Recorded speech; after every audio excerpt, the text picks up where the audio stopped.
The Old Man and the Sea by Ernest Hemingway. They sailed well, and the old man soaked his hands in the salt water and tried to keep his head clear.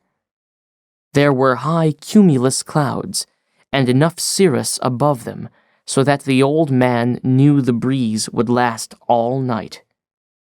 The old man looked at the fish constantly to make sure it was true. It was an hour before the first shark hit him. The shark was not an accident. He had come up from deep down in the water as the dark cloud of blood had settled and dispersed in the mile-deep sea. He had come up so fast and absolutely without caution that he broke the surface of the blue water and was in the sun. Then he fell back into the sea and picked up the scent and started swimming on the course the skiff and the fish had taken. Sometimes he lost the scent, but he would pick it up again, or just have a trace of it, and he swam fast and hard on the course. He was a very big mako shark, built to swim as fast as the fastest fish in the sea, and everything about him was beautiful except his jaws. His back was as blue as a swordfish's, and his belly was silver, and his hide was smooth and handsome. He was built as a swordfish, except for his huge jaws, which were tight shut now as he swam fast, just under the surface, with his high dorsal fin knifing through the water without wavering. Inside the closed double lip of his jaws, all of his 8 rows of teeth were slanted inwards. They were not the ordinary pyramid-shaped teeth of most sharks. They were shaped like a man's fingers when they are crisped like claws. They were nearly as long as the fingers of the old man, and they had razor-sharp cutting edges on both sides. This was a fish built to feed on all the fishes in the sea that were so fast and strong and well-armed that they had no other enemy. Now he speeded up as he smelled the fresher scent, and his blue dorsal fin cut the water. When the old man saw him coming, he knew that this was a shark that had no fear at all and would do exactly what he wished. He prepared the harpoon and made the rope fast while he watched the shark come on. The rope was short, as it lacked what he had cut away to lash the fish. The old man's head was clear and good now, and he was full of resolution, but he had little hope. It was too good to last, he thought. He took one look at the great fish as he watched the shark close in. It might as well have been a dream, he thought. I cannot keep him from hitting me, but maybe I can get him. Dentuso, he thought.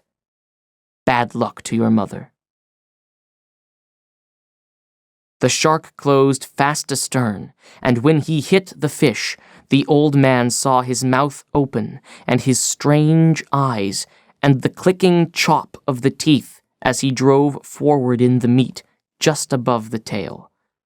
The shark's head was out of water and his back was coming out, and the old man could hear the noise of skin and flesh ripping on the big fish when he rammed the harpoon down onto the shark's head at a spot where the line between his eyes intersected with the line that ran straight back from his nose. There were no such lines. There was only the heavy, sharp, blue head and the big eyes and the clicking, thrusting, all-swallowing jaws. But that was the location of the brain, and the old man hit it. He hit it with his blood-mushed hands, driving a good harpoon with all his strength. He hit it without hope, but with resolution and complete malignancy. The shark swung over, and the old man saw his eye was not alive, and then he swung over once again, wrapping himself in 2 loops of the rope. The old man knew that he was dead, but the shark would not accept it. Then, on his back, with his tail lashing and his jaws clicking, the shark plowed over the water as a speedboat does. The water was white where his tail beat it, and 3/4 of his body was clear above the water when the rope came taut, shivered, and then snapped. The shark lay quietly for a little while on the surface, and the old man watched him. Then he went down very slowly. "He took about 40 pounds, the old man said aloud. He took my harpoon, too, and all the rope, he thought. And now my fish bleeds again, and there will be others." He did not like to look at the fish any more since he had been mutilated.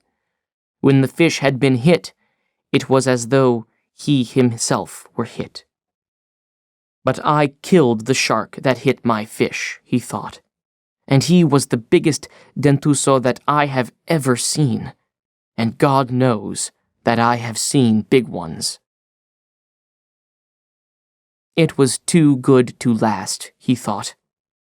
I wish it had been a dream now, and that I had never hooked the fish, and was alone in bed on the newspapers. "But man is not made for defeat," he said. "A man can be destroyed, but not defeated. I am sorry that I killed the fish, though," he thought. "Now the bad time is coming, and I do not even have the harpoon. The dentuso is cruel, and able, and strong, and intelligent.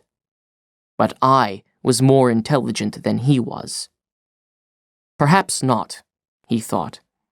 Perhaps I was only better armed." "Don't think, old man," he said aloud. "Sail on this course and take it when it comes.